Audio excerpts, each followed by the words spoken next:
My name is George Pond. I'm the Senior Vice President for Design and Campus Management at Denver Zoo, and we're here at The Edge. The Edge is a fantastic new exhibit. It gives our animals twice as much space as they previously had, and we're really excited about that.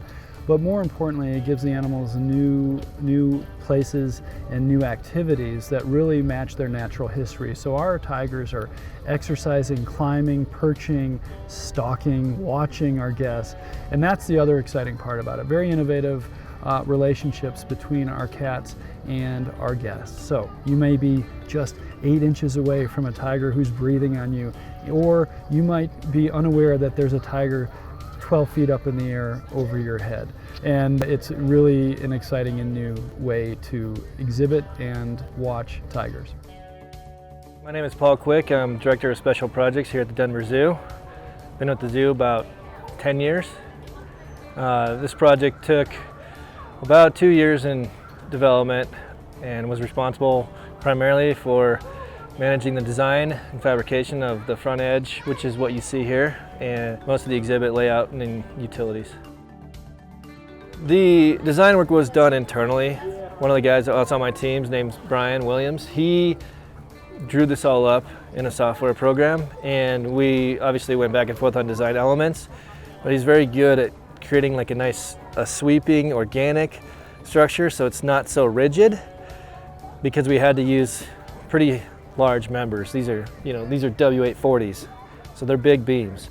I mean, we wanted to be precise on our radiuses, so we were able to achieve that and get a nice curving feature to it instead of some rigid structure, which softens all of this down. And I hope people appreciate the curves and what it takes to be able to put multiple curves together in a manner that we did here on this project, and I don't think it has been done at this scale for a zoo like this before, and I hope that people can see that zoos don't have to be just vertical, and there can be some design integration that's even with just steel, without a lot of storytelling, which we do at a lot of other places in the zoo. This is just like, this is the design, this is what it looks like.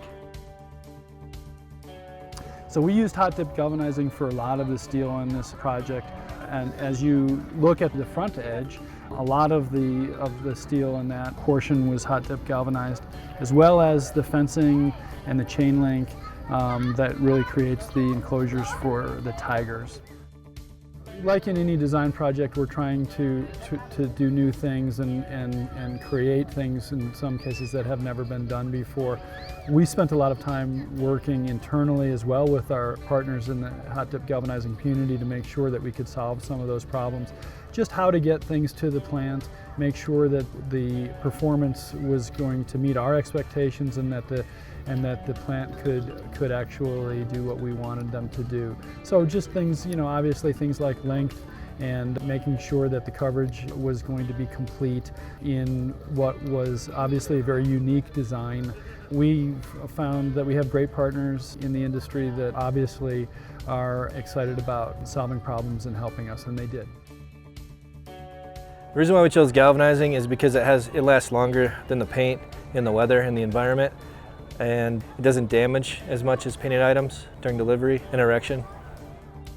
The way we fabricated the pieces, the way we were able to erect the pieces and assemble them together, I think it went really well, and it helped that we had a lot of experience with galvanizing before we got into it. Because I could see making a lot of mistakes and not understanding, how the material needs to be handled in the process, and getting stuck with holes or things that you weren't anticipating, and having to deal with those could slow you down.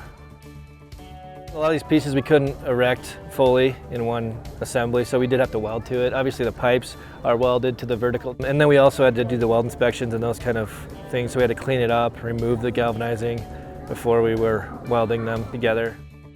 I think of communication during the design process, even showing them what you're trying to galvanize and talking to them, to whoever's going to galvanize it, is very important to getting what you want. So number one thing is to research what you need to do to galvanize. You still might have to have weep holes when you dip it. So understanding what is needed as far as ventilation and weep holes, all those things for galvanizing before you get into design so that you can accommodate those. And then you don't have to make decisions when you get called by the galvanizing company that they're going to put holes where you don't know, where you don't determine, then you have to fill them or make them look good after the fact. As time goes by, we'll see how well it holds up, but we have used it a lot in other exhibits and it has held up very well. For anyone out there who's using steel as a material in their construction project, hot dip galvanizing is a fantastic finish. We have found it is absolutely the best for us in varying conditions, indoors and outdoors. And we think the life cycle, the lifespan of the material and the low maintenance of it is unequaled in material finishes. We really believe that hot dip galvanizing is one of the best ways for us to create longevity in our exhibits and a maintenance-free or at least low-maintenance solution as we use these exhibits for years and years.